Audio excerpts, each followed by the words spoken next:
Ayan, isang mapagpalang Sunday po sa ating lahat. Maaari po bang aniyahan ng bawat isa na mag-form po tayo ng group and let us pray for one another and for this service po. God bless everyone.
Hallelujah! Isang mapagpalang unang linggo ng taon sa ating lahat. Hallelujah! Sino ang excited ngayon magpuri sa Panginoon? Amen!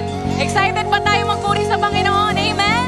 Amen! Sige po, maaari bang batiin mo naman yung nasa harap mo, sa gilid mo, sa likod mo, sabihin mo, Happy New Year! At masaya ako dahil nandito ka. Amen! Masaya ang bawat isa na magsama-samang magpupuri sa Panginoon. Amen. And right now, sino dito ang may idinudulog sa Panginoon ngayong 2024?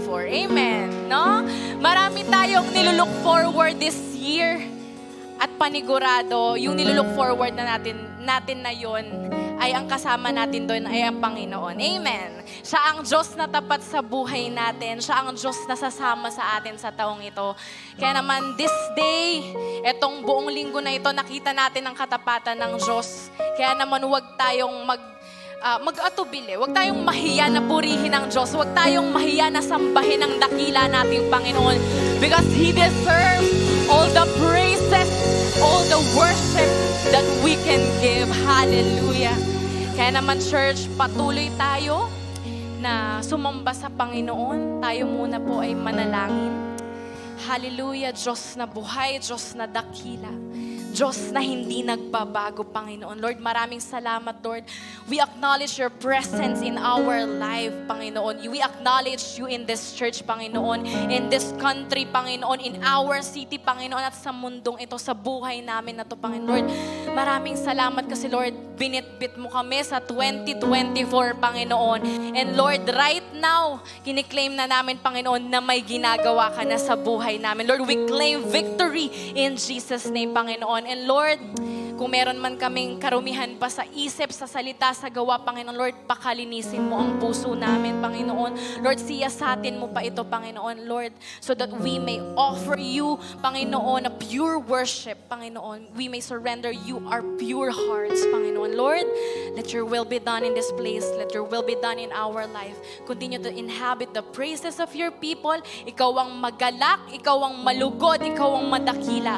Tinataas namin sa iyo lahat ng pagsamba, ng pagdakila, sa iyo lahat ng awitin, Panginoon.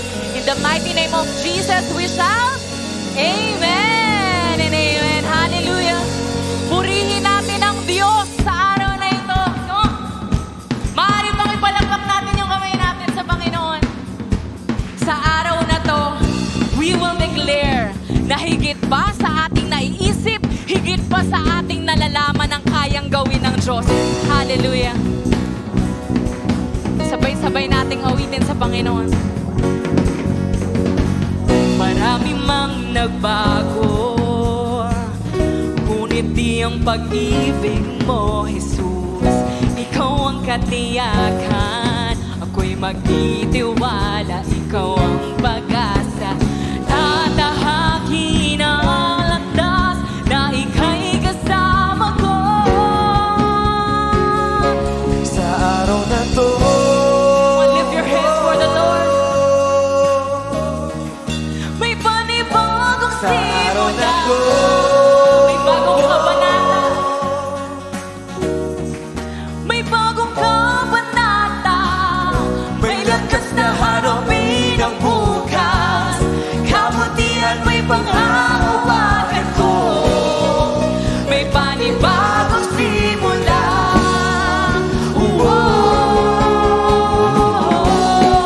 Hallelujah! Panibagong simula, kasama si Jesus.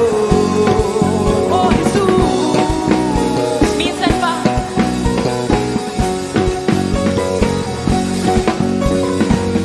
habang patungo sa bagong bagay na sa ginagawa, bagong bagay na iyong ginagawa, makapangyarihan ka, Jesus, ikaw ang pag-asa, tatahakin ang landas na ika'y kasama ko. sa araw na to. Itaas natin yung kamay sa Panginoon. May panibagong Sa araw na simula, to,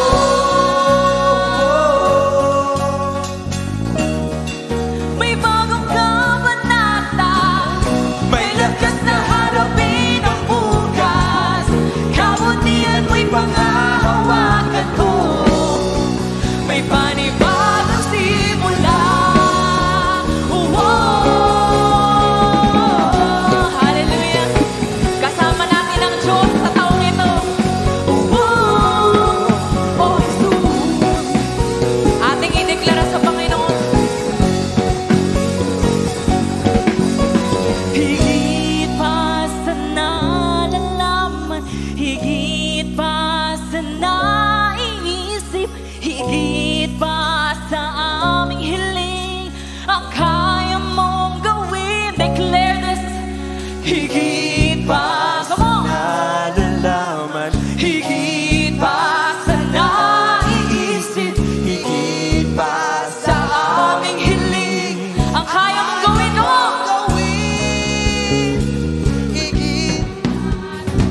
naniniwala na nandito ang Panginoon right now. Amen. God is here with us today. His presence is overflowing right now. His love is overflowing right now. And alam po natin, no, ang bawat isa sa atin, we look forward to something sa taong ito. Marami tayong pinagdarasal. Marami tayong inilulugod. Gustong isurrender sa Panginoon this year. Mahirap man, di pa man natin nakikita ang kasagutan. Pero ito ang sinasabi ng Panginoon sa kanyang salita. It says here in His Word, Isaiah 43 verse 18 to 19, sabay-sabay po nating basahin. Pero huwag ninyong iisipin pa ang nakaraan, dahil bagong bagay na ang gagawin ko. Ito'y nangyayari at nakikita na ninyo. Gagawa ako ng daan at mga bukal sa disyerto. Amen! Palakpakan natin ang Panginoon. This is an assurance from the Lord na hindi mo pa man nakikita, wala pa man kasagutan yung panalangin mo. He is making a way right now. He is doing something right now. He is doing a new thing in your life right now. He may be transforming someone today. He may be healing someone today. Restoring broken relationships right now. Sabi ng Panginoon, forget the past and let us focus on what lies ahead. Amen po ba doon? Amen. Hallelujah. Kaya naman lahat ng pagsamba natin, let's just offer it to the Lord. Ang Diyos na Diyos natin noon, ngayon at magpakailanman. Hallelujah.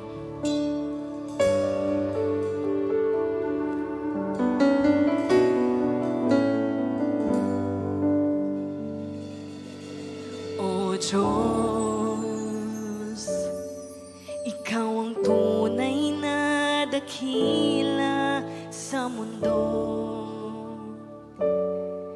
Ikaw ang haring nagmahal ng tulad ko. Ginawa mong lahat, pag-ibig mo ay tapat at wagas. O Diyos, wala nang papantay sa kabutihan mo. Ang ngalan mo'y itataas sa buhay ko. Sundin ang loob mo, iparinig ang nais mo. Sa lahat ng panahon,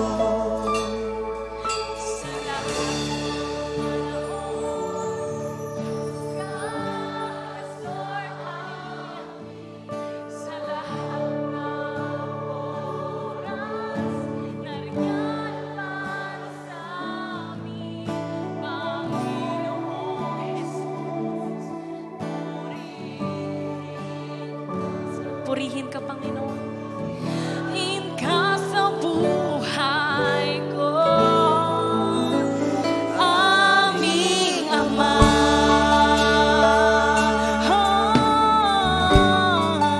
Dakilain ka, Jesus. Minsan pa. O Diyos, Ikaw ang tunay na dakila sa mundo.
Minsan pa lift your voice for the Lord. Come on. Wala kang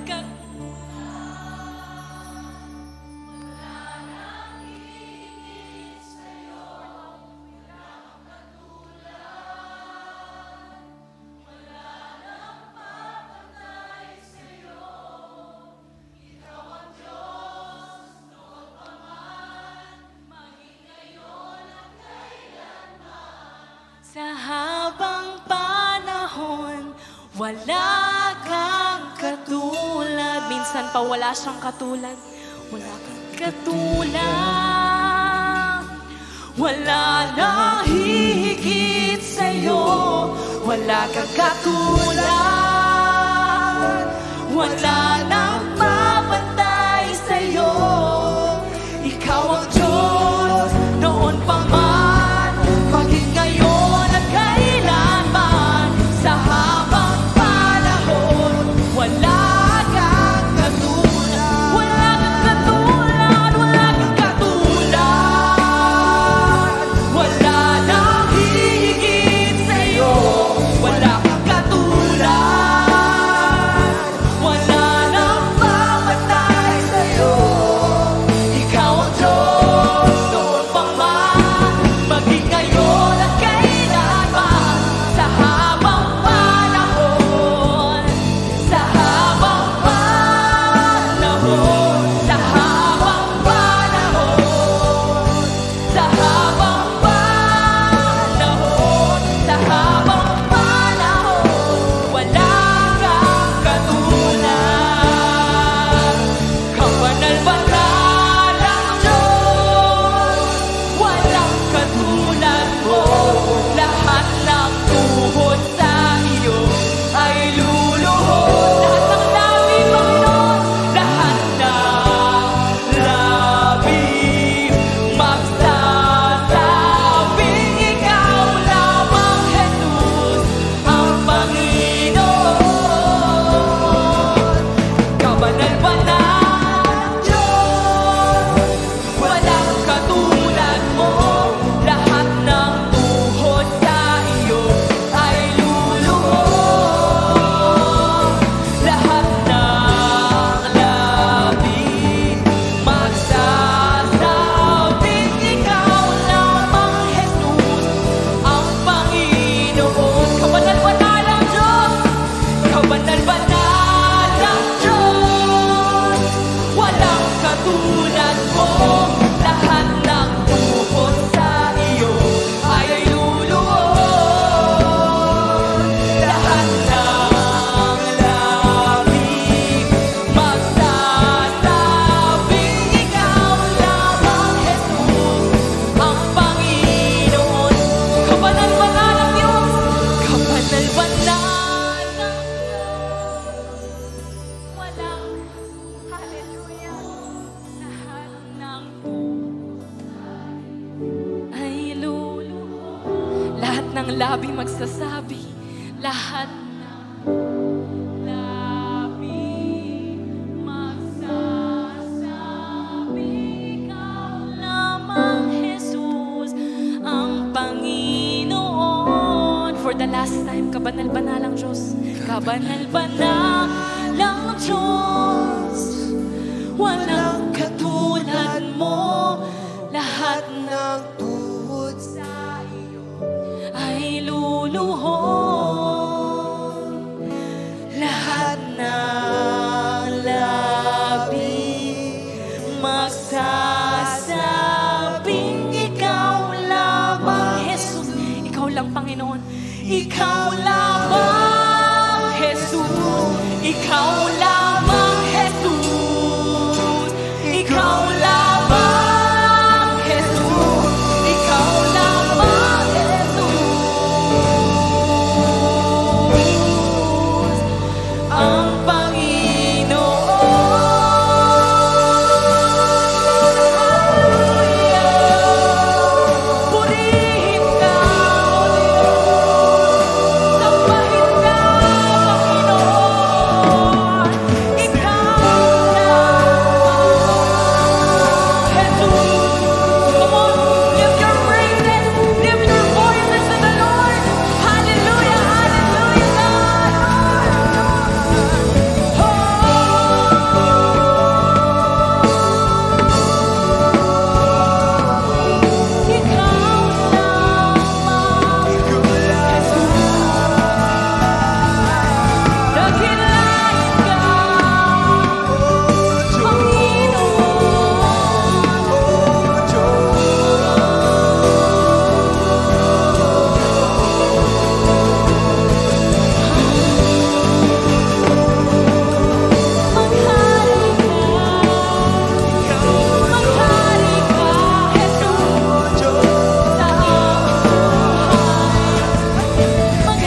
may binago at binabago pa ang Panginoon sa mga oras na ito.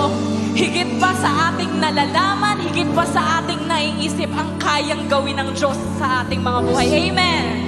Amen.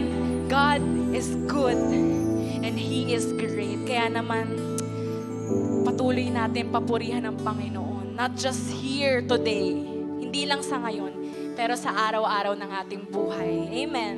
Amen. Kaya naman, Panginoon, Lord, maraming salamat, Panginoon. Lord, hindi kami makakatayo rito without your grace, Panginoon. Without the strength that comes from you, Panginoon. Lord, wala kaming may pagyayabang sa buhay na ito, Lord. Ang tanging may pagyayabang lang namin, Panginoon, ay meron kaming Diyos na buhay, Diyos na dakila, Diyos na hindi nagbabago, Diyos na tapat mula noon hanggang ngayon at magpakailanman. Kaya naman purihin natin ang Panginoon. Hallelujah. Hallelujah, Jesus. Lord, we continue to acknowledge you in our life, Panginoon. Ikaw na ang siyang bahala, Panginoon. Lord, marami kaming gusto, Panginoon, mangyari sa taong ito. But Lord, mahirap man sabihin, pero Lord, let your will be done. Amen. Let your will be done, Panginoon, sa buhay namin. Lord, continue to inhabit the praises of your people. Lord, maggalak ka sa pagpupuri ng mga anak mong sumusunod sa'yo, ng mga anak mong nagmamahal sa'yo, ng mga anak mong umiiyak sa'yo, Panginoon. Lord, buhay ka sa buhay namin, Panginoon. Kaya Lord, habang may hininga kami, ikaw lang ang sasambahin namin, Panginoon. Lord, maraming salamat, pinupuri ka namin, dinadakila. At ang lahat ng nakaranas ng pag-ibig ng Panginoon ay magsabi ng Amen and Amen. Hallelujah. Purihin ang Diyos. Makakaupo na po tayo.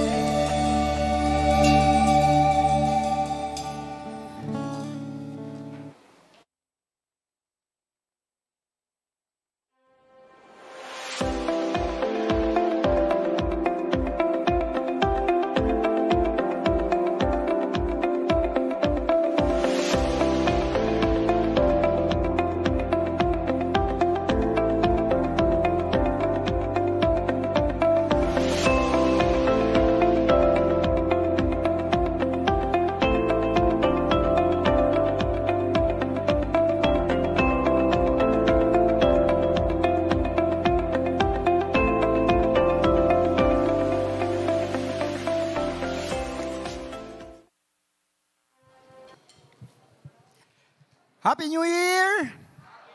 Yun, praise the Lord and blessed New Year sa bawat isa. Wow! Praise the Lord, full pack, purihin ang Diyos. Amen. Yan ang Diyos, patuloy na nagpapalago sa atin. Amen, hallelujah. At announcement po muna bago tayo tumungo sa mensahe ng Panginoon at sa ating breaking of bread. Ay meron tayong pray and fasting this coming Monday hanggang Friday, 7 o'clock in the evening up to 8:30. So, maki-join po kayo. Simulan natin ang taon sa pananalangin at pag-aayuno. Amen? Maasahan ba namin kayo? Amen. Praise the Lord. At sa Saturday, yun ang breaking of fast, 7 o'clock in the morning naman. Dito din po sa ating sanctuary. At announcement din for next week ay magkakaroon po tayo ng registration. Ibig sabihin, meron kasi tayong bagong pinorchase na database. Ito yung system na kung saan ay nandun lahat yung ating mga information. We as family, we consider this as a big family. So, syempre, dapat alam natin ang ating mga, kumbaga, information dahil maabot kayo pag may pangangailangan, ano? So, meron po tayong gagawin sa next Sunday, dito sa lobby lang po. I-assist po kayo ng mga ushers and usherettes para mag-login po, mag-register po doon sa ating database. Okay? So, yun po ay mangyayari next week. Now, kumusta na po ang bawat isa? Are you blessed? Amen. Praise the Lord. We are so blessed kaya tayo nandito dahil nagpupuri tayo sa Panginoon at patuloy na sumasamba sa ating Diyos na buhay. Ngayon ay Communion Sunday. Patuloy nating inaalala ang ginawa ng Panginoong Hesus sa krus ng Kalbaryo. upang tayo magkaroon ng kaligtasan. Ang kanyang paghirap, pagkapako sa krus at pagkamatay. Isa ito sa 2 utos na iniwan niya sa kanyang mga alagad at maging sa atin. Ang pagpira-piraso ng tinapay, ang pag-alaala natin sa kanyang kamatayan. Pero bago tayo mag-partake, meron na po ba ang lahat? Okay na po ba yung lahat? Amen? Praise God. Yung wala po ay, meron pa po doon sa labas, ano po? Okay. May paalala sa atin si Apostol pa. Ay, tika muna pala, bago tayo mag-communion. Meron po ang first timer? Ngayon lang po nakarating, nakadalo sa gawain. Praise the Lord. Welcome po kayo mga kapatid. Pwede pong tumayo kayo at kayo po ay aming panalangin. Welcome po kayo sa second service ng COG Imus. Hallelujah. Salamat sa buhay ninyo mga kapatid. Hallelujah. Panalangin natin sila mga kapatid. Ituon natin ang ating mga kamay sa kanila. Panginoon, salamat o Diyos sa mga kapatid namin ito. We believe, O God, na hindi ito aksidente na sila naparito. Kayo po ang nagdala sa kanila sa inyong gawain. Lord, nawa sa kanilang pagdalo sa gawain ito, maranasan nila ang iyong presensya. Maranasan nila ang iyong pag-ibig at pagkalinga, Panginoon. Kung sila'y nangangailangan, Panginoon, abutin niyo sila, O Diyos, O Lord God, sa lahat ng aspeto ng kanilang buhay. Pagpalain niyo po sila at patuloy nawa nilang maranasan ang iyong presensya, ang iyong kalinga at gabay, patnubay, ang iyong patuloy na pagpapala sa kanilang buhay, sa kanilang mga pamilya. Salamat po ng marami. Sa inyo po namin sila pinagkatiwala. In Jesus' name we pray. Amen and amen. Welcome po kayo. Makaupo na po, mga kapatid. Praise God. So, balik po tayo sa ating pagpira-piraso ng tinapay. Bago po tayo mag-partake, meron pong paalala sa atin si Apostol Pablo. About siya sa atin, nagdaan ng mga oras, araw sa ating buhay. Hindi tayo naging perpekto. Nagkasala tayo sa isip, salita, o may sa gawa. Ang paalala niya sa atin ay saliksikin ang ating mga sarili. Ang sabi niya sa 1 Corinthians chapter 11, verses 27 to 29. Kaya't ang sino mang kumain ng tinapay o uminom sa saro ng Panginoon na di nararapat ay magkakasala sa katawan at dugo ng Panginoon. Datapwat siyasatin ng tao ang kanyang sarili at saka kumain ng tinapay at uminom sa saro. Sapagkat ang kumain at umiinom ay kumakain at umiinom ng hatol sa kanyang sarili kung hindi niya kinikilala ang katawan ng Panginoon. Mga kapatid, pansamandali tayong humingi ng kapatawaran, manalangin tayo sa ating Panginoon.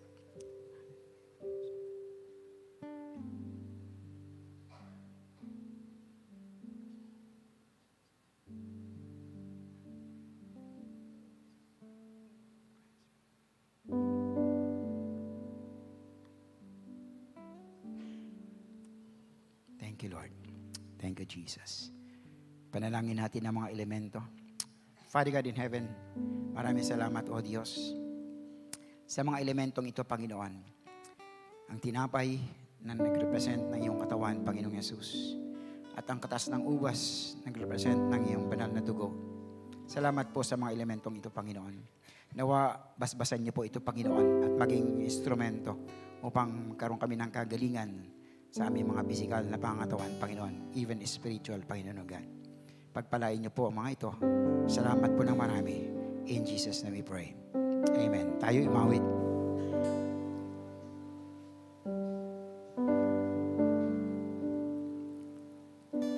Ito ang tinapay ng buhay.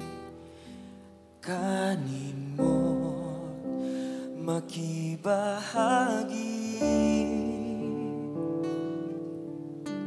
Ito ang tinapay ng buhay. Kanin mo, mag-iisa. Yan ang katuwang pinayubay upang ikaw ay mabuhay.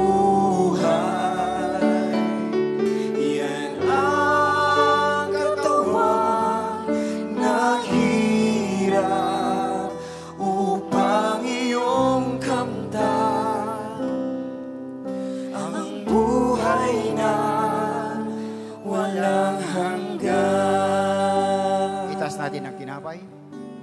Sapagkat tinanggap ko sa Panginoon ang ibinibigay ko naman sa inyo, na ang Panginoong Hesus nang gabing siya ay ipagkanulo ay dumampot ng tinapay. At nang siya ay makapagpasalamat, ay kanyang pinagputol-putol at sinabi, ito'y aking katawan na pinagputol-putol dahil sa inyo. Gawin ninyo ito sa pag-alaala sa akin. Sabay-sabay natin kainin.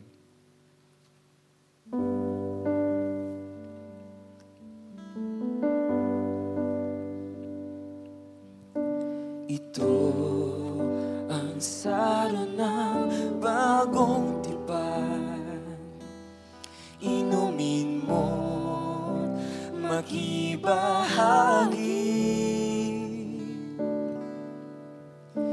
Ito ang saro ng bagong tipan.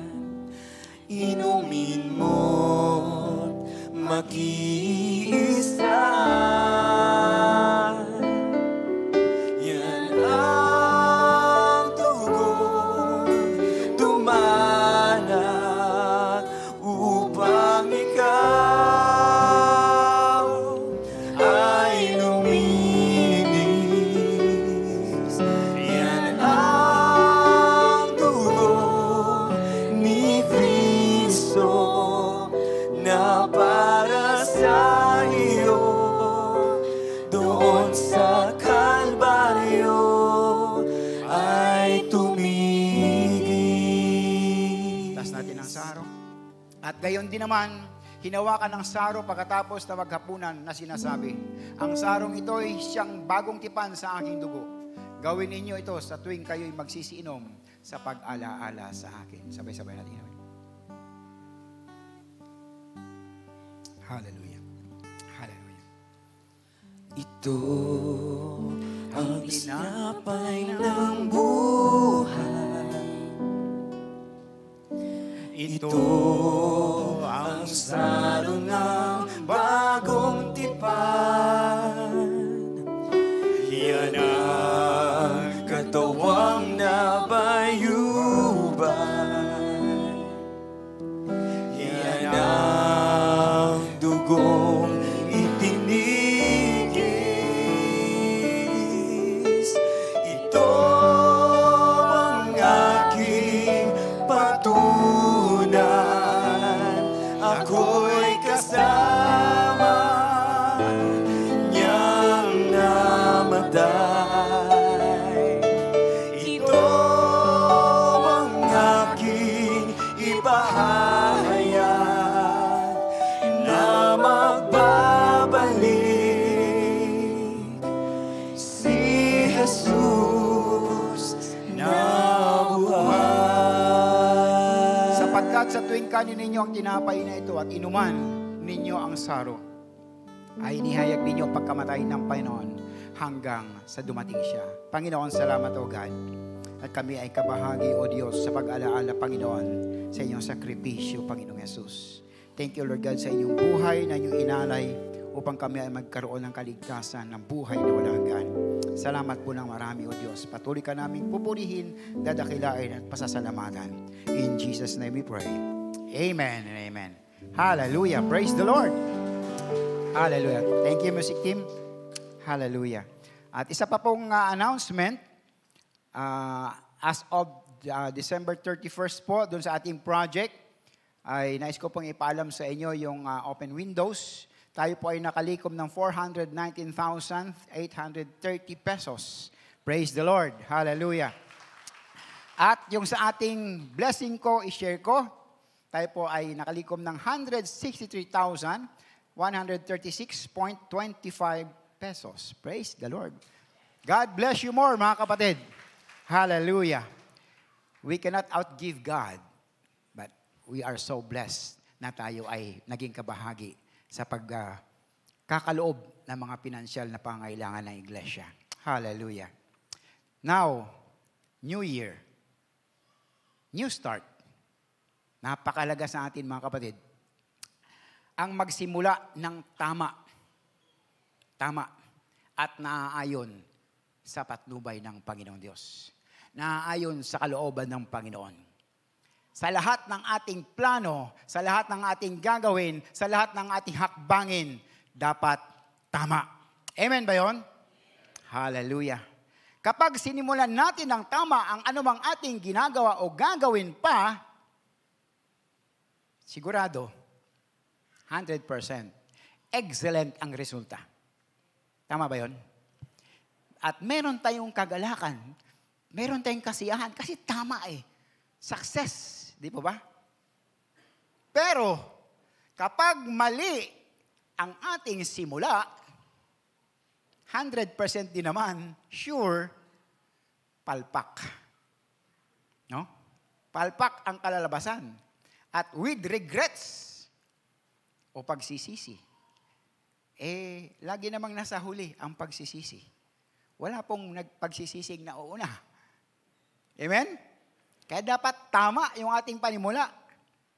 Ngayon, paano natin malalaman kung tama ang ating sinimulan o sisimulan? Paano natin malaman? Kapag gagawa ka ng building, dapat tama, alam mo tama yung plano. Alam mo kung saan yung mga coordinates, ibig sabihin yung mga puntos. No?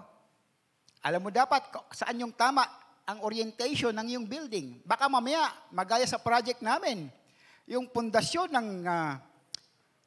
ng generator at compressor, 10 meters away from the exact location. Ay, mali. Back. Millions of dollars. Pagkakamali. Nagsimula sa mali, siguradong palpak. Di ba ba yun? Can we depend on our own wisdom and understanding? Or should we ask God for wisdom?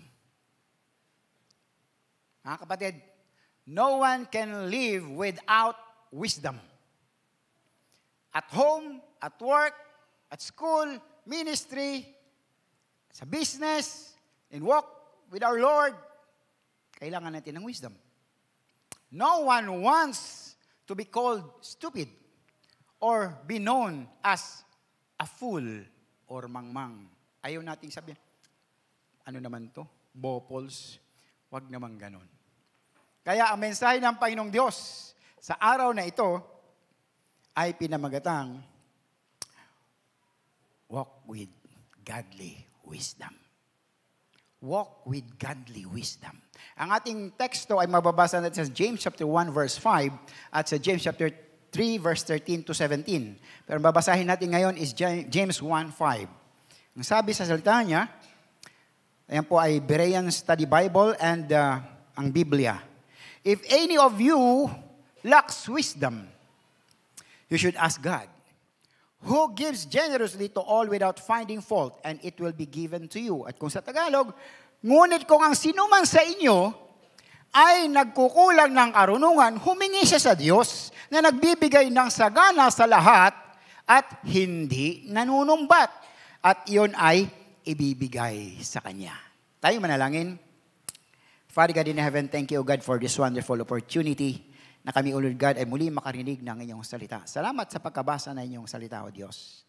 Lord, give us wisdom, understanding, O God, upang aming maintindihan, maunawaan ang inyong mensahe.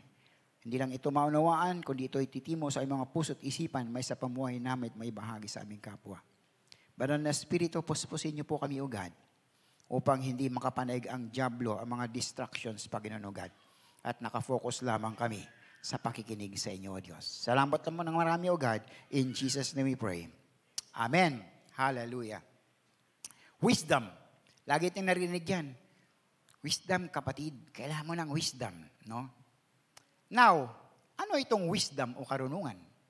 Ano nga ba ito? So let's check what is the meaning of wisdom in two aspects, on two perspectives.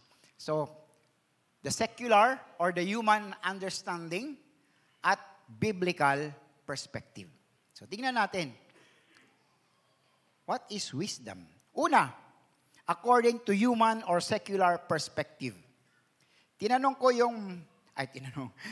sinerch ko doon sa tatlong sikat na mga dictionaries. Una, si Maring Miriam. Ang sabi ni Maring Miriam, ability to discern inner qualities and relationships. That's insight. So wisdom also, good sense or judgment. Pangatlo, generally accepted belief. Generally accepted belief. Pangapat, accumulated philosophical or scientific learning. Ibig sabihin, aral na aral ka. Scientifically or philosophically. That's knowledge. Ngayon, sabi naman ni Cambridge, the ability to use your knowledge and experience to make good decisions and judgments. So, kailangan ng knowledge. Kailangan ng experience. Pagkaroon ka ng wisdom. Sabi ni Cambridge. At ang sabi naman ni Oxford, capacity of judging rightly in matters relating to life and conduct. Soundness of judgment in the choice of means and ends. Sometimes, less strictly sound sense, especially in practical affairs, and it opposed to folly. Yan po ang sabi ng mga sikat na mga dictionaries na kung saan nagre-reflect sa human understanding and perspective. Ngayon naman ay sa tatlong yan ang nakita natin, knowledge, judgment, and experience.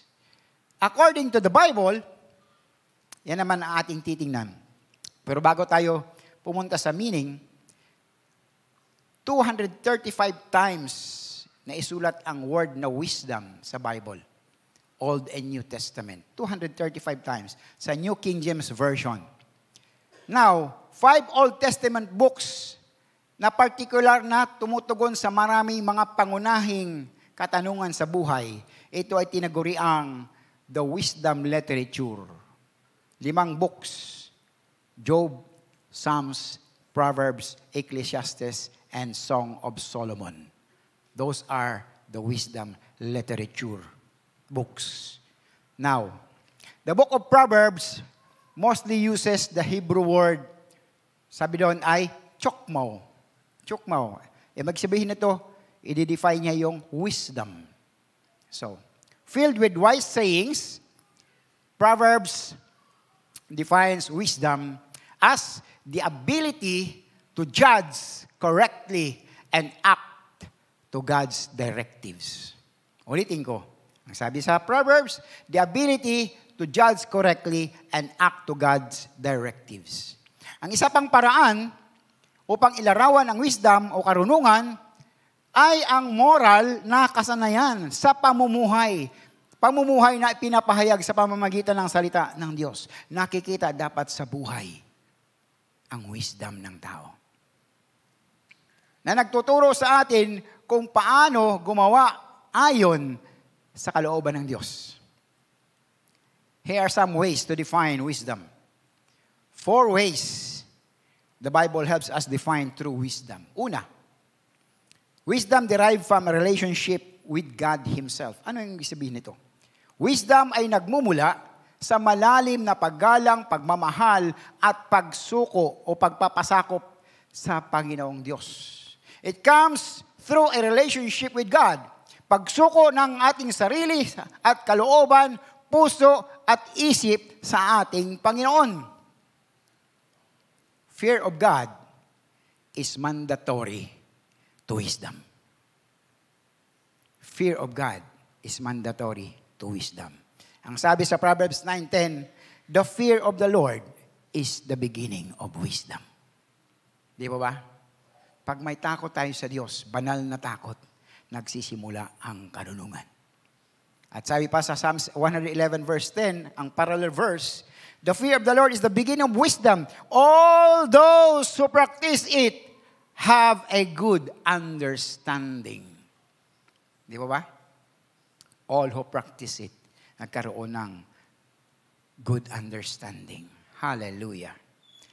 So, pangalawa, kanina, sa relationship natin sa Panginoon Diyos, pangalawa ay all wisdom comes from God. Lahat ng karunungan ay nagmula sa Diyos. Through God's Word, we understand that we learn from the source of wisdom to become wise. Proverbs 2, verse 6, ang sabi, for the Lord gives wisdom. Ang Diyos ang nagbibigay ng karunungan. Parang si Solomon humingi ng wisdom. upang i-lead ang buong Israel. Binigyan ng wisdom. Si Job naman, at the time of suffering, nagtanong siya. Ang sabi ni Job, where wisdom comes from? Where does understanding dwell? Saan ba nagmumula ang karunungan at ang pangunawa? Siya na rin ang sumagot. Ang sabi niya, the fear of the Lord, that is wisdom. The fear of the Lord. Ibig sabihin, susunod ka sa Panginoon dahil may takot ka sa Diyos. Amen? Amen. So, to depart from evil is understanding. Now, pangatlo. Ang pangatlo, wisdom is shown by her deeds. Nakikita ang wisdom sa galaw, sa kilos o gawa. Sabi ng Panginoong Jesus, yet wisdom is justified by her deeds. When Jesus challenged his listeners that wisdom is justified by her deeds, sinasabi niya na ang kagalingan ng karunungan ay maaaring hatulan sa pamamagitan ng bunga ng karunungan na iyon. Ano ba yung bunga? No? Inakala kasi ng mga tao on that generation, on that time, na sila ay may mahusay na karunungan at sila ay nagmamataas sa kanilang sariling kakayahang umunawa at humatol. No? Kala na napakagaling na nila. Meron silang PhD. Meron silang doctorate degree. Scientist. No? Ngunit hinamon ni Lord Jesus ang kanilang karunungan sa pamamagitan ng pagtingin sa mga gawa. Ang kanilang karunungan. Ano ba yung nagawa ng iyong karunungan? Ano ang naidudulot ng kanilang karunungan? Puro makamundong gawain. Yon ang pagkakalam ng mga taong yon.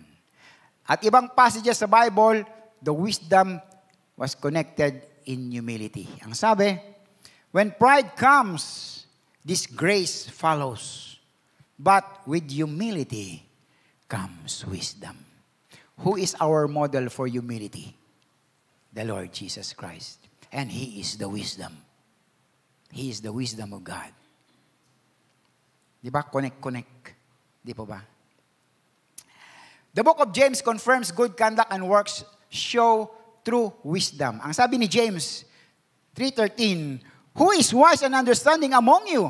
Let him show by good conduct that his works are done in the meekness of wisdom.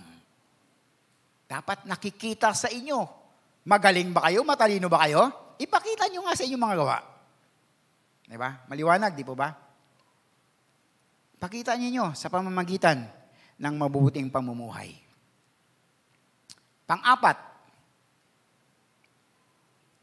wisdom as being rooted in God's Word. Wow. Mga kapatid, no one is born wise. No one is born wise. Dapat ay magkaroon ng karunungan mula sa Diyos kung nais nating maging tunay na matalino. Sabi sa Psalms 119 verse 98 to 100, your commands are always with me and make me wiser than my enemies. The commands of God make us wiser. I have more insight than all my teachers, for I meditate on your statutes. Dahil nagme-meditate ako sa inyong mga salita, sa inyong mga kautusan. I have more understanding than elders, for I obey your precepts. Kaya lagi namin sinasabi, magbabad kayo sa salita ng Diyos. Amen? Magbabad kayo. Hindi tayo malulugi, bagkos we will benefit. Ito po, di ba? Nagkakaroon tayo ng wisdom, insight, and understanding. Hallelujah. Colossians 3:16, ang sabi, let the word of Christ dwell in you richly, teaching and admonishing one another in all wisdom. Wow. Sabi nga, mabasa mo man lahat ang libro, gagraduate ka man sa lahat ng school sa buong mundo. No? Harvard, Yale, Oxford, as you wish, hindi pa rin papantay sa karunungan ng Diyos. Amen? Hindi pa rin yan papantay. Immersion in God's Word produces a heart of worship. Kapag ikaw ay naka-immerse sa salita ng Diyos, nagkakaroon ka ng pusong sumasamba at umaawit, nagpapasalamat sa ating Panginoon. Ang pusong sumasamba ay nagiging matabang lupa para tumubo ang seeds of wisdom. No? 1 Corinthians 3:19 and 20, sabi ni Pablo, "For the wisdom of this world is foolishness in God's sight." May iba't ibang klase ng wisdom. Ang wisdom ng mundong ito, foolishness sa ating Diyos. Paano yung scientists? Paano yung mga astronomers? Ano yung sobrang talino na nila? Sabi nga, pag genius ang yung brain daw, ganyan. No? Ganyan ang contour. Pero pagka dull, diretso lang ganyan, bopols. Pag ganyan daw, genius, paano na yon? Napakatalino na nun. Wala palang kwenta yun sa harap ng Diyos. Foolishness lang. Because He is the source of everything. He is the source of all wisdom. He is the creator of heaven and earth and all the universe. Sinong makakapantay sa Kanya? No one. Ngayon, pag-aralan natin mga kapatid, yung different kinds of wisdom. Una, earthly or worldly wisdom. Sa ating verse, chapter 3, verse 14 to 16 ng James, "But if you have bitter envy and self-seeking or self-ambition in your hearts, do not boast and lie against the truth. This wisdom does not descend from above, but is earthly, sensual, demonic. For where envy and self-seeking exist, confusion and every evil thing are there." Yun pala earthly. Kung sa Tagalog, sabi doon, "Ngunit kung ang naghari sa inyong puso ay inggit at makasariling hangarin, huwag ninyo iyang ipagmalaki, huwag ninyong ikaila ang katotohanan. Ang ganyang karunungan ay hindi galing sa langit, kundi makalupa, makalaman, at mula sa demonyo." Mabigat. Kala mo, galing-galing mo na, no? Hindi pala sa Diyos yun. Galing pala sa demonyo.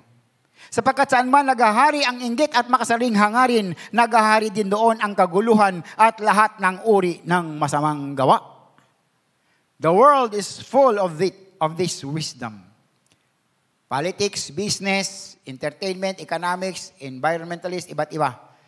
At ang nakakalungkot, gumagapang ito sa church. Gumagapang ito sa loob ng church. Alam niyo ba yon? Ang sabi ng Panginoon Jesus, "Be watchful. Be watchful. The devil is roaring like a lion." Umaali-aligid. Pag nakakita ng butas, papasukin ka ng dyablo. Even the church. Romans 1:22, ang sabi, "Although they claim to be wise, they became fools." Akala nila, napakatalino na nila. Yung pala, mangmang sila sa paningin ng Diyos. Higit pa sa mundo, ang wisdom na ito ay maaaring gumagapang sa loob ng church. Kung iiwasan natin ito, dapat alam natin kung paano ito malalaman. Paano ba nang malalaman itong wisdom ng mundo o wisdom nagmumula sa dyablo? Proof, unang-una. The proof of earthly wisdom. Unang-una, bitter envy. Ito ang kasalanan ng kasakiman. Ang envy o inggit ay ang sama ng loob na maging ang puot na hindi pagkagusto sa magandang kapalaran o pagpapala ng ibang tao. No? And it breaks the 10th commandment and goes contrary to James chapter 2 verse 8 na sinasabi, "If you really fulfill the royal law according to the scripture, you shall love your neighbor as yourself. You are doing well." Pero pag ikaw ay may inggit, you are not doing well. No?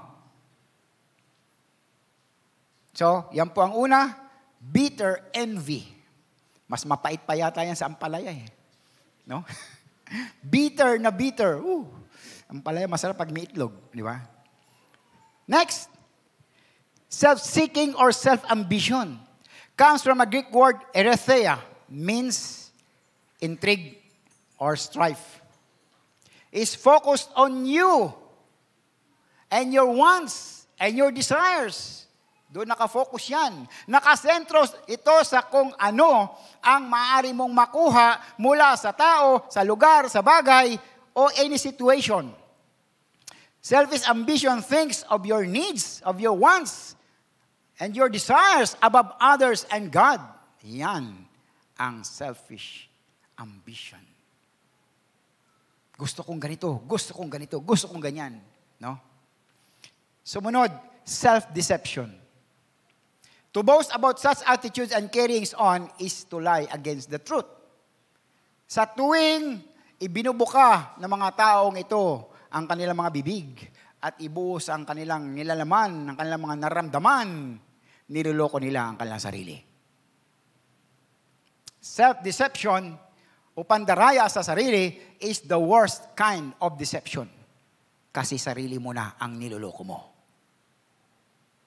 Sarili mo na ang niloloko mo. Hindi na ang ibang tao. Right? Alam mo namang yan lang, yan ka. Bakit pinagpipilitan mong maging kapareho ka ng sino man? No? Now, earthly, worldly wisdom, pangalawa, the continuation of earthly wisdom. The wisdom does not descend from above. Sabi nga, ito ay earthly. Kapag hindi galing sa Diyos, ito ay makamundo o makalupa. Earthly. So dito, sa ating verse na to, merong 3 adjectives na sinulat si James in descending order. So ibig sabihin, yung number 1, yun ang pinakamatindi. Earthly. This wisdom is bound to this earth and confines itself to the restrictions of a limited man. Nandito lang sa mundo at sa tao lang, no? Ang tao, ang katapusan ng tao. Ang isang taong makalupang karunungan, meron siyang makalupang karunungan, ay walang praktikal na lugar para sa salita ng Diyos. O kahit para sa Diyos mismo. Kasi puro lang siya makamundo. Kaisipan niya kamunduhan. Alright.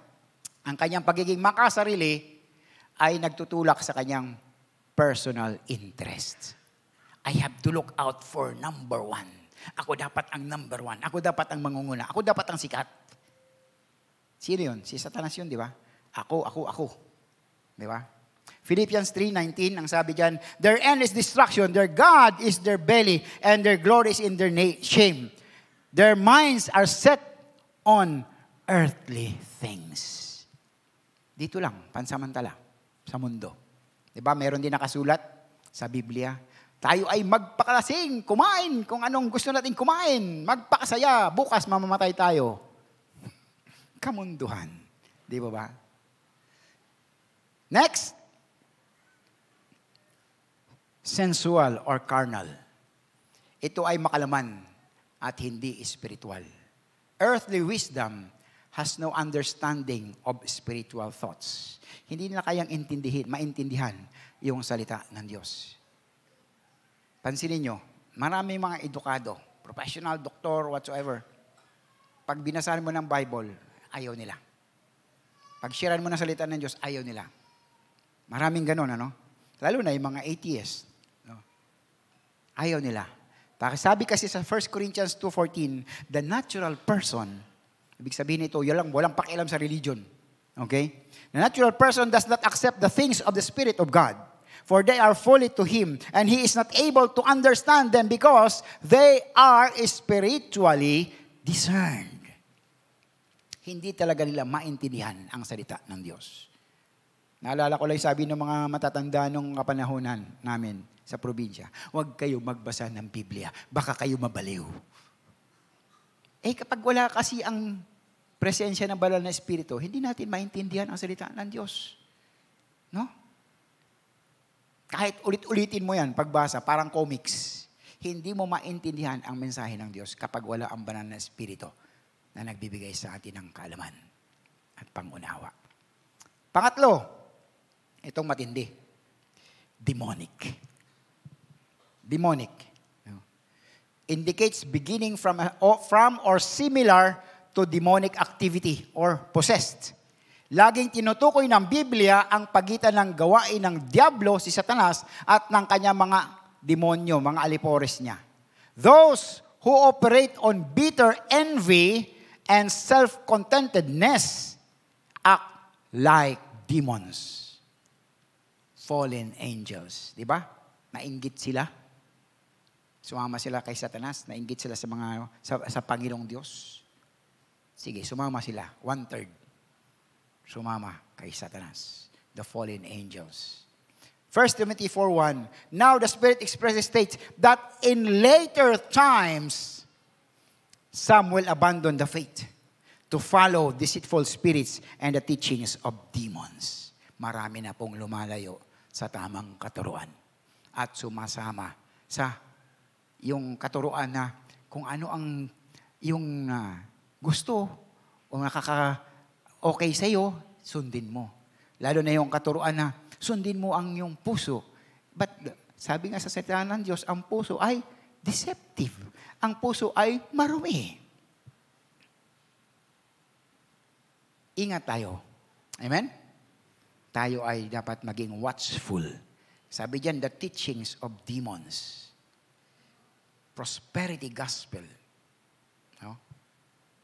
Gaya na sinabi ni James, ang taong sumusunod sa makamundong karunungan ay namumuhay sa isang kasinungalingan. The lie finds its true origin with the father of lies, no other than Satan. He is the father of lies. Ngayon, nababasa natin na ang kaisipan ng tao ay maaring maimpluwensyahan ng mga demonyo. And all this in the life of a Christian. Hindi tayo exempted doon. Nakakaudyok pa rin ang diablo sa kaisipan natin. Lalo pag hindi tayo babad sa salita ng Diyos, hindi tayo lagi nananalangin, ay madali makapasok ang diablo. No? Hinihintay lang diablo yan. Oh, sige, ipikit mo na yung mata mo. Huwag ka na makinig sa sermon. Sinong tulog? Hala, lagot. Now, makinig kayo, kapatid. When the devil speaks the lie, it is bad. It is bad. Kapag ginamit niya ang mundo para gawin ang kasinungalingan, mas malala ito. But when the members of the church ay naging mga instrumento niya sa pagpapalaganap ng demonic wisdom, ito ang pinakamasama sa lahat ng sitwasyon. Kala nyo, Christian, pag nagamit ng diablo, tapos sira ang church. Kaya nagtataka kayo, bakit naghiwalay na, nag-break up na naman yung church? Nakapasok ang diablo. Di ba ba? Sabihin nyo hindi. Ang gusto ng Panginoon Jesus, pagkakaisa, di ba ba? Ang gusto ng pagkakaisa ng Panginoon Jesus, pagmamahalan, unity, di ba? Unity. Ayaw ng Panginoon nang nagkawatak-watak ang kanyang mga anak. Amen? Pero pag nakapasok ang diablo, bantay ka. Baka biglang gumuho. Yan ang hinihintay ng diablo. Okay. Next, anong resulta ng worldly wisdom? The result of earthly wisdom. No? Sabi diyan sa ating teksto, for where envy and self-seeking exist, confusion and every evil thing are there. Kung sa Tagalog, sabi diyan, sapagkat saan man naghahari ang inggit at makasariling hangarin, naghahari din doon ang kaguluhan at lahat ng uri ng masamang gawa. Una, resulta ay, sabi diyan, confusion, di ba? Confusion. Hindi si Confucius na confuse. Where you have the bitter envy, there you will find confusion and disorder.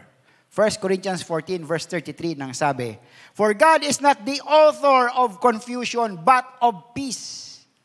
Nais ng Diyos kapayapaan. Nais ng Diyos pagkakaisa. Nais ng Diyos pagmamahalan. Hindi confusion, hindi disorder, hindi away, hindi gulo.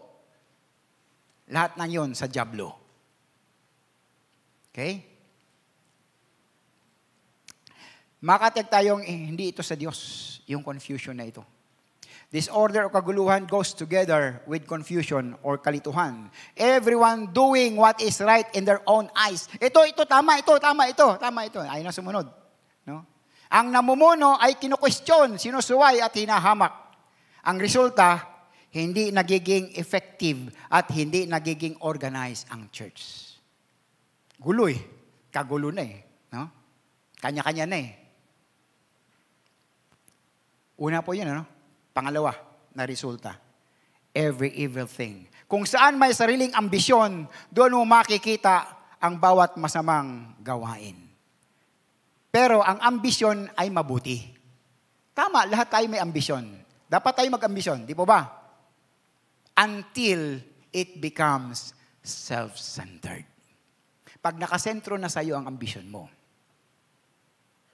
yan na ang simula. It declines into an attitude. Ako dapat ang mangunguna, no matter what. Bakit siya nandoon? Ako dapat yun ah. Di ba? Nauna ako sa kanya eh. Di ba? Magaling ako eh. May PhD ako, bakit siya nandoon? No? Yun na yun. Mga-apak ng kapwa para makamit ang tagumpay. Wah, ang sama. No? Kung may earthly or worldly wisdom, meron din namang godly wisdom. Ayan. Praise the Lord. Hallelujah.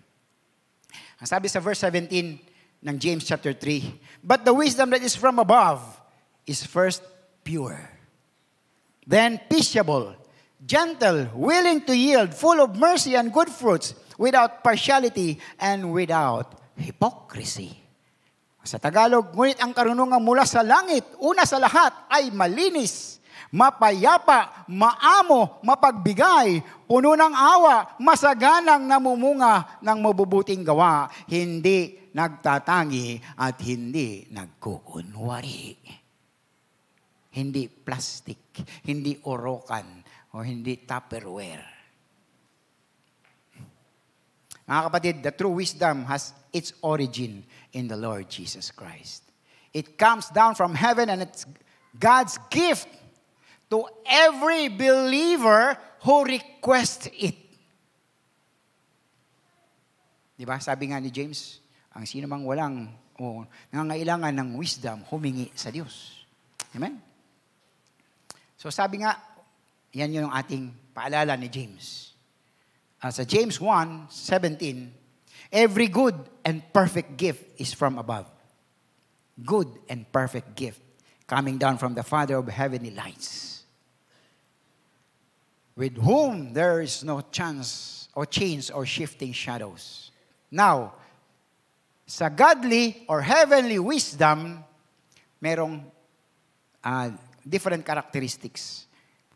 Una, the main characteristic of godly wisdom. Yung unang characteristic niya ay pure. Okay? Pure or malinis. Walang dungis. So, merong 7 characteristics dito na isinulat si James. The first is pure. It is for, sabi nga logically, this is the starting point of the list because of its importance to the rest of the list. So, itong pinaka-importante. Okay, pure. If we don't have pure wisdom, we twist everything. Di ba may kanta sa Biblia na kinakanta natin, create in me a clean heart. At saka mayroon namang a pure heart. That's what I long for. Yeah. Pure heart. So, sabi nga, only the pure in heart can see God. Only the person with a pure heart can see God and fellowship with Him. Ayaw ng Diyos ng marumi. Nais ng Diyos na malinis. Dalisay. Di ba? Pure is something na hindi kontaminado ng ibang bagay at sa gayon walang dungis.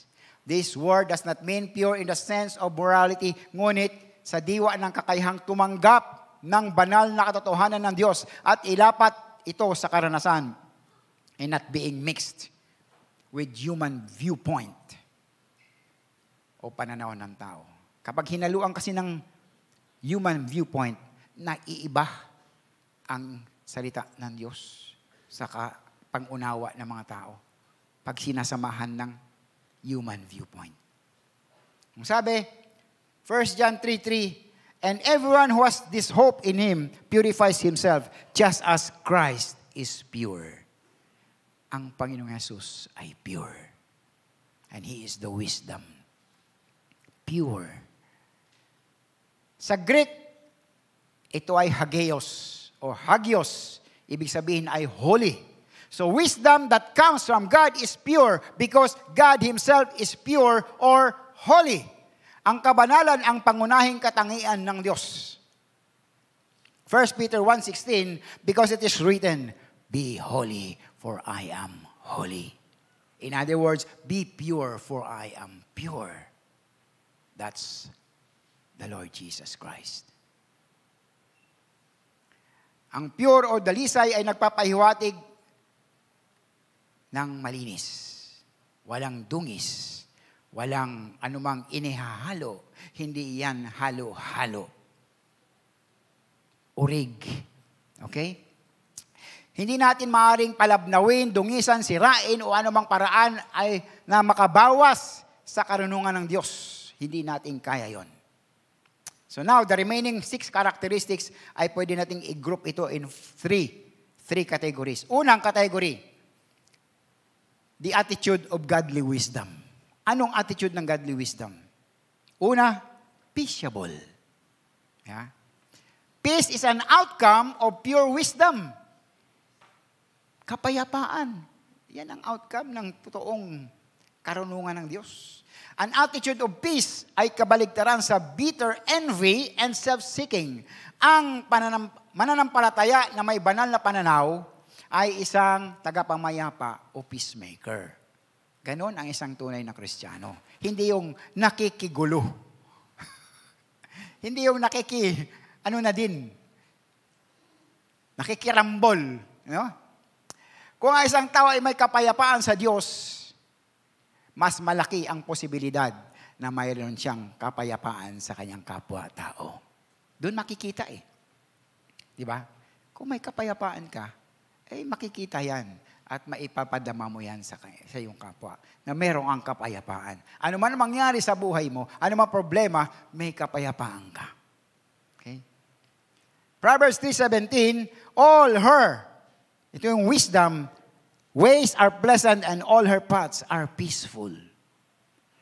Kapag tayo ay may godly wisdom, mayroon tayong kapayapaan sa lahat ng aspeto. Hebrews 12:14, pursue peace with everyone, as well as holiness, without which no one will see the Lord. Sikapin niyong magkaroon ng kapayapaan sa inyong kapwa. No? At yung kabanalan. Hindi yung kung ano mga pinaggagawa ng isang tao. Okay? Now, next. Peaceable, gentle. Gentle means forbearance, moderation, reasonable. A gentle person ay makatwiran, patas, o siya ay katamtaman. Hinahayaan niya na ibang tao ang manguna at hindi pinipilit yung kanyang sariling paraan o yung sarili niyang gusto. May mga iba kanina, ito kasi. Hindi ganon dapat No? Hindi pwede kung ikaw ang leader, tama ka lahat. No. Di ba? Hindi ibig sabihin, manager ka, tama lahat yung ginagawa mo. No. Pakinggan mo yung the least person. Pakinggan mo yung mga tao because they have also the wisdom.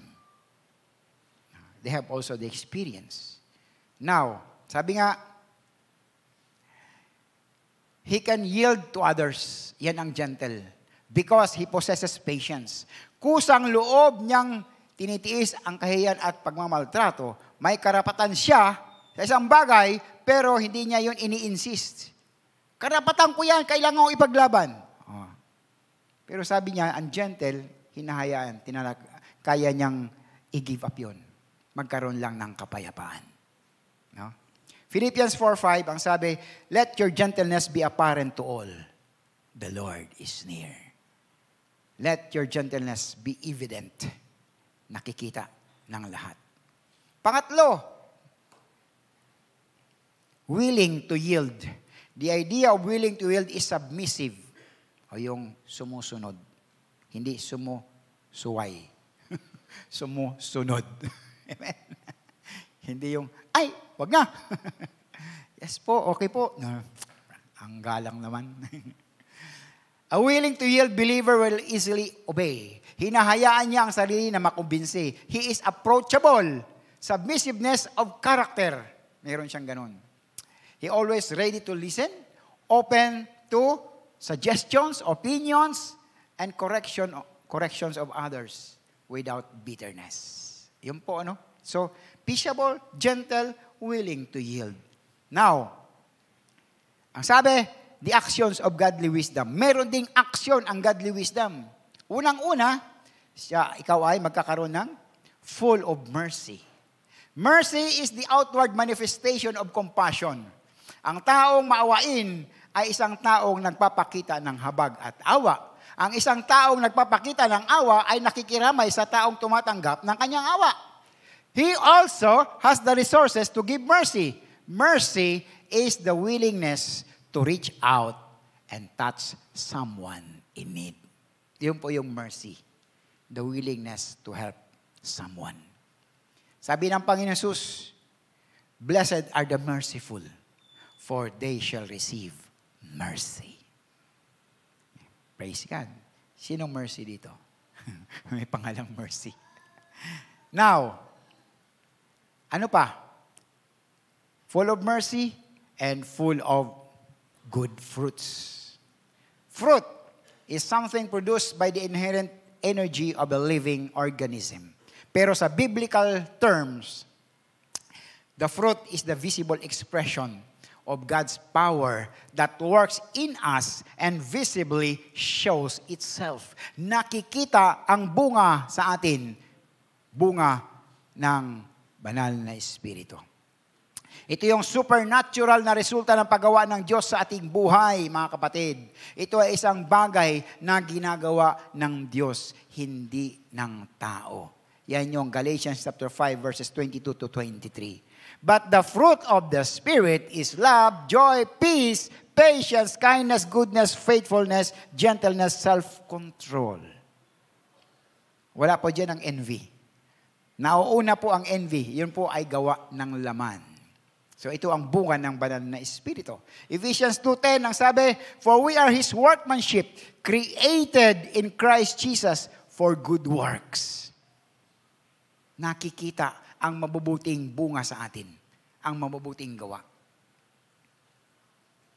Wala yung ibang kaugalian, ibang ginagawa na hindi kalugod-lugod sa Diyos. Ngayon, ano ang wala sa godly wisdom? Sa ating teksto, ano ang wala sa godly wisdom? Una, without partiality. Wala yan sa godly wisdom. A wise person ay walang kinikilingan. Hindi nagtatangi sa pagitan ng mga tao. Hindi siya nagpapasya bago pa niya malaman ang mga katotohanan. He does not make judgments without facts. Wala siya sa posisyon na manira o pumuna sa iba o criticize yung iba. He is able to avoid becoming personally involved and showing favoritism. Wala yun sa isang taong may godly wisdom. Walang favoritism. Ano pa ang wala sa godly wisdom? Without hypocrisy. Walang pagkukunwari. Sincerity. Sabi nga, there is sincerity. There is no hidden agenda or motives in the judgment of a wise person. Walang hidden agenda. Open book. Romans 12:9 ang sabi, love must be sincere, hate what is evil, cling to what is good. Sincere. Makatotohanan tayo. Hindi tayo plastic. Mga kapatid, ito ang katotohanan. Lahat tayo nagkakamali. Di ba ba? Ngayong panimula ng bagong taon, patuloy tayong humingi ng patnubay sa ating Panginoon.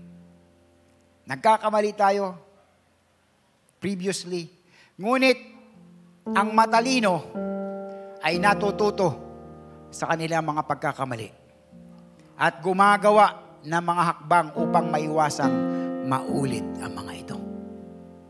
Hindi ang gaya ng aso na kanyang isinuka ay muli niyang babalikan. The foolish o yung mga mangmang maaaring gumawa ng same mistake over and over again and never learn their lesson. Tayo, we are not foolish. Amen. We have the godly wisdom. Ipamuhay natin. In conclusion, sa ating pagtatapos, godly wisdom, of course, from God and honors God. It is derived from a relationship with God Himself that starts with a fear of Him and itong resulta, holy life. Yan po, no? Kung meron tayong godly wisdom, we are living a holy life. Pangalawa, godly wisdom enables us to prepare ourselves for eternity. And we exchange earthly values for biblical values. Having godly wisdom means we strive to see life from God's perspective, and act accordingly. Kapatid, if you need wisdom, ask God. Ask God. Huwag lang sumobra. Para baka si Solomon, sa sobrang wisdom, yumabang. Napunta sa di nais na pamumuhay. Nangalo niya at mapakaraming ginawang hindi ka nais-nais na ikinagalit ng Diyos. Kapag tayo humingi ng wisdom sa Panginoon, merong pasubali si Apostol Pablo, si James. Ang sabi ni James, kapag ikaw ay humingi ng wisdom, sabi niya, you should ask God, who gives generously to all without finding fault. Pero, ito dapat ang tandaan natin. Humingi siyang may pananampalataya na walang pag-aalinlangan. Sapagkat ang nag-aalinlangan ay katulad ng alon sa dagat na hinihipan at ipinapadpad ng hangin. Kapag ang taong iyon ay hindi dapat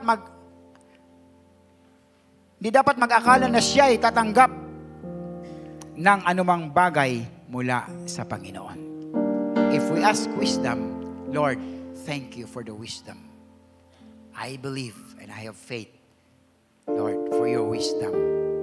Thank you, Lord. Simula ng taon, Lord, help us. Give us the wisdom for us to glorify your holy name. Therefore, we must ask God wisdom without doubting that sabi nga walang pagdududa, so that we will not be mistaken. We will not be mistaken in our decisions and our judgments. We shall walk with godly wisdom to honor and glorify the Lord Jesus Christ. Amen. Hallelujah. Praise the Lord. Tayo tumayo. Hallelujah. Hallelujah. Tayo umawit.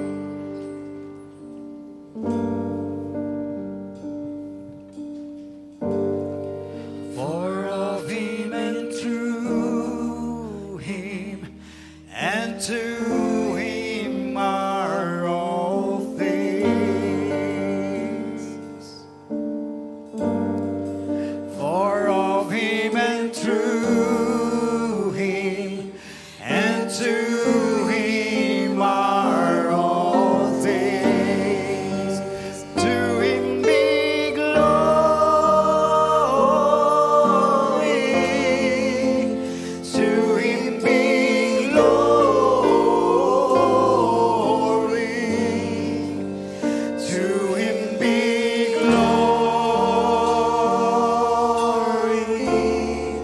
forever, amen.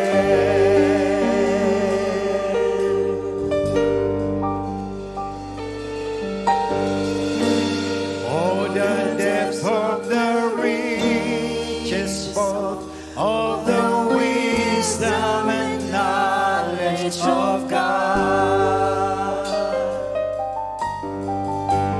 How unsearchable are His judgments and His ways. To Him be glory. To Him be glory.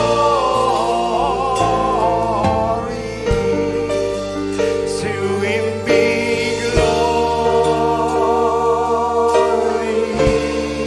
forever, amen. To Him be glory. To Him be glory. To Him be glory. To Him be glory forever, amen.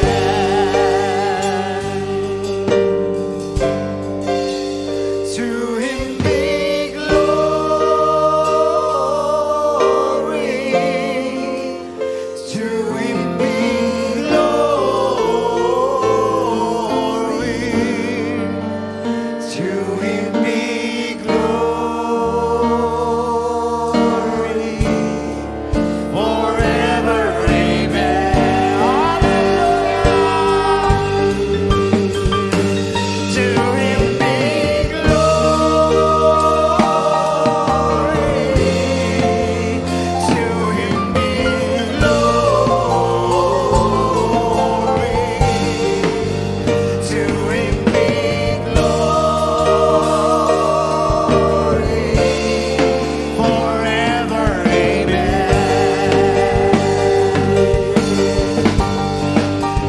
To Him be glory. To Him be glory. To Him be glory forever, amen. Hallelujah. To Him be glory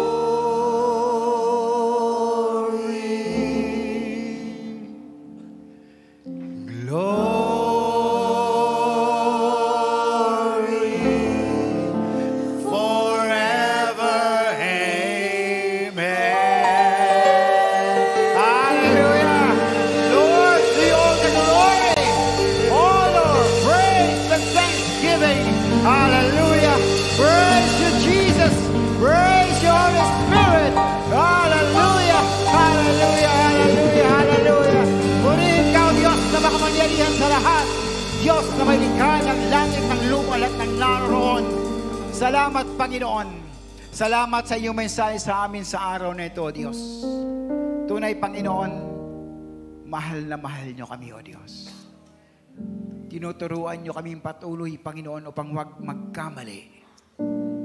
Sa inyong tulong, biyaya at gabay, sa inyong karunungan, O Diyos. O Banal na Espiritu, patuloy kang manguna sa aming mga buhay. Tunay, Panginoon, we can do nothing without you, Lord Jesus. And we are nothing without you, God. Panginoon, ayaw naming magkamali. Ayaw naming maligaw, O Diyos. Patuloy niyo kaming gabayan. Patuloy niyo kaming bigyan ng karunungan upang sa lahat ng aming gagawin, iisipin, paplanuhin, bawat hakbangin, Lord, hindi kami magkamali, O Diyos. Mga anak niyo kami, O Diyos. Kayo ang aming Ama. Salamat, Panginoon. We believe, O God, na hindi kayo maramot, O Diyos. Gaya na sinabi ni James, hihingi kami ng wisdom sa inyo ipagkakalob nyo sa amin, Panginoon. At hindi kayo manunumbat, O Diyos. Salamat. Salamat, Panginoon. Nawa sa simula ng bagong taong ito, hanggang matapos ang taong 2024, hanggang sa pagbabalik nyo, Panginoon Yesus, patuloy naming mararanasan at matatanggap ang karunungang nagmumula sa inyo. At haharap kami sa inyo, Panginoong Yesus, upang marinig mula sa inyong mga labi ang mga katagang, "Well done, good and faithful servant." Salamat po, Panginoon. Salamat sa buhay ng bawat isa na narito. Inuna ang iyong kaharian. Salamat sa kanilang mga buhay. Alam nyo ang kanilang kalalagayan, O Diyos. Iba't iba ang aming mga experiences, ang aming mga kalalagayan right now. But God, lahat ng ito ay alam nyo, O Diyos. And we believe, O God, that you are our God who provides everything that we need according to your promise. That you will sustain all our needs according to your riches and glory in Christ Jesus our Lord. And you are God who is able to do exceedingly abundantly beyond what we think or imagine according to your power that is at work within us. Panginoon, hindi namin kayang arukin ang inyong kaisipan. For as high as the heavens from the earth, ganyan kalayo ang distansya ng inyong karunungan sa aming karunungan. Lord, your ways are not our ways, and your thoughts are not our thoughts. But your plan for us is the best that will ever happen to us, Panginoon. Kaya, Lord God, our will is to do your will, to glorify your holy name, O Jesus our Lord. Salamat po. Salamat sa katugunan, sabi mga panalangin. Panghawakan niyo kami, O God. Guard our hearts, guard our thoughts, upang hindi makapenetrate ang gawa ng diablo, Panginoon. Patuloy kami, O Diyos, na susunod sa inyo. Patuloy kami maglilingkod sa inyo, O Diyos. Panghawakan niyo po kami. Salamat po ng marami. Ganon din, mga kapatid, ipagpasalamat natin sa Panginoon ang mga kaloob na ito. Binless tayo ng Panginoong Diyos sa 2023. Ganon din, alam natin, patuloy niya tayong ibibless. Ipagpasalamat natin ang patuloy niyang pagkalinga at pagpaprovide sa atin. Lord, salamat. Nagdaan ng 2023, Panginoon o Diyos, hindi niyo kami pinagkulang. Patuloy kami, Panginoon, na pinagpapala niyo, o Diyos. At alam namin, Panginoon, this year of 2024, higit niyo kami pagpapalain, o Diyos, upang ang aming buhay ay magiging pagpapala din po sa ibang tao, Panginoon. We, as your children, ay dapat na maging mga ilog ng lahat ng madadaanan ng tubig ay magpapalain niyo, Panginoon. Salamat po, Diyos, sa mga biyayang ito. Pagpalain niyo po ang mga salaping ito na magamit lamang sa inyong kapurihan. Magamit sa pangangailangan ng iyong iglesia, O Diyos, at sa pagpapalaganap ng inyong salita. Salamat po sa bawat isa na nagkaloob, Panginoon. Higit niyo silang pagpapalain, O Diyos, sa lahat ng aspeto ng kanilang mga buhay. Siksik, liglig, at umaapaw na pagpapala. Salamat po, Panginoong Diyos, O God. Pagpalain niyo po ang mga hanap buhay namin, ang mga trabaho, negosyo, o anumang uri ng aming mga pinagkakakitaan. We believe that you are our God who will sustain us all throughout habang kami nabubuhay. Thank you, Lord. Thank you, O Diyos. Ganon din, Panginoon, sa aming pag-uwi, at samantala namin paghiwa-hiwalay, ingatan niyo po ang bawat sa amin, Panginoon. Gabayan niyo kami, O Diyos, sa pagtahak namin sa mundong ito. Lord, we don't know what will happen tomorrow, next week, but you know, because you are our all-knowing God. That's why, Lord, we trust in you. We fully trust in you, God, that you are always with us. You are always with us. That you will never leave us nor forsake us, Panginoon. Uwi kami na dala-dala ang iyong pagpapala sa amin. At ganon din, muli kami babalik sa sunod na linggo upang muling manambahan, magpasalamat at magpupuri sa inyo, O Diyos. Aming Ama, salamat po sa katagumpayan sa araw na ito. Salamat sa katagumpayan na inyong gawain.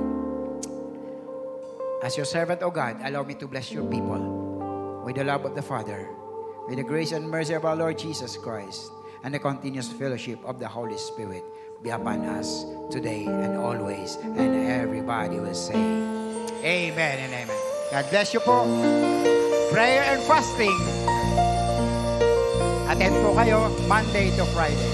Ayan. Happy New Year po ulit sa bawat isa. At syempre, next week po, starting tomorrow, 7 p.m., magkita-kita po tayo dito sa Sanctuary, sa ating church, for our prayer and fasting. Ayan, sa mga kabataan, ayan, we have youth services every Saturday. Meron din pong YA services soon. Ayan, i-announce po natin.